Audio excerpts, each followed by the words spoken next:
Hola, ¿qué tal cinéfilos? Espero que se encuentren muy bien.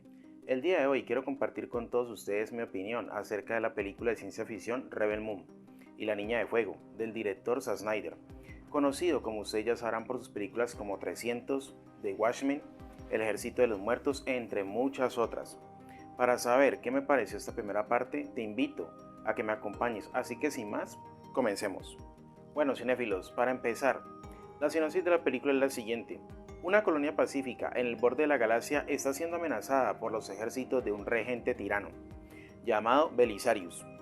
Los civiles, desesperados, envían a Cora, una joven que tiene un pasado misterioso, para buscar guerreros de planetas cercanos, para ayudarlos a desafiar y vencer al regente. Les comento que esta cinta hasta el momento ha recibido mayormente críticas negativas, asegurando incluso que es un completo desastre, y esto es debido principalmente a que su director toma como inspiración el film de Akira Kurosawa, Los Siete Samuráis, además del film de George Lucas, Star Wars. Y para serles sincero, en mi opinión, yo siento que la película está muy lejos de ser un desastre, ya que no se puede asegurar que una película es mala por tomar referencias o guiños de otras películas. Porque si nos basamos en este hecho, se podría decir que ninguna película es completamente original. Siendo así que en esta oportunidad Snyder ha querido adaptar parte de esas historias mientras construye y plantea un universo bajo su propio sello. Cabe señalar también que la película tampoco pues es lo mejor de lo mejor, ya que de igual forma esta película tiene sus pros y sus contras. Por un lado, encuentro que tanto el apartado técnico como visual están bien realizados, siendo lo típico a lo que el director ya nos tiene acostumbrados.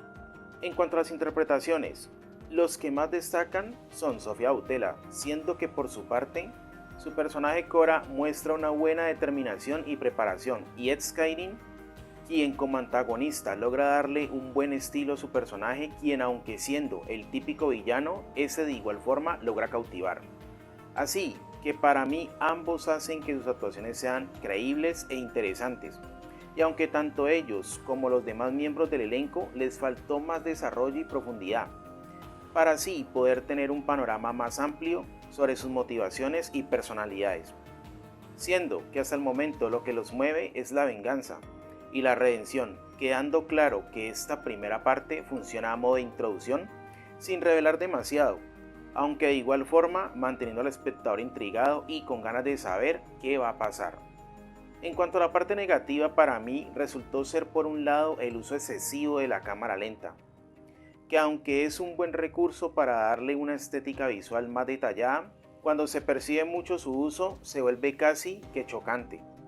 Y por otro lado, es esa manía que tiene Snyder de realizar versiones extendidas, y en este caso esta cinta no ha sido la excepción, lo cual hace que muchos de los espectadores no logren entenderla por completo o compaginar con ella, haciendo que la película en sí se preste para confusiones, desencadenando que en última resulte tedioso.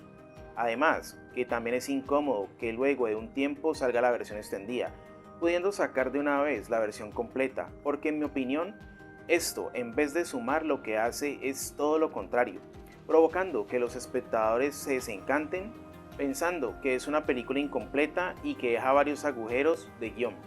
Siendo así que no queda más que esperar cómo se terminará de desarrollar todo en la segunda parte, además de los posibles proyectos venideros, dado el caso que resulte favorable esta película entre los espectadores, ya que a la final son quienes determinarán si les gusta o no.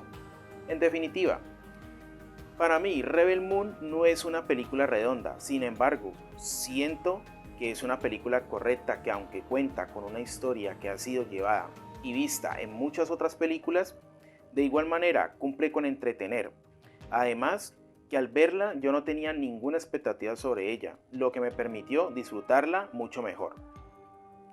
Ahora quiero que me des en los comentarios qué te pareció esta película. Por último, les recuerdo, si les gustó este video pueden apoyarme, suscribirse y no olviden de activar también las notificaciones.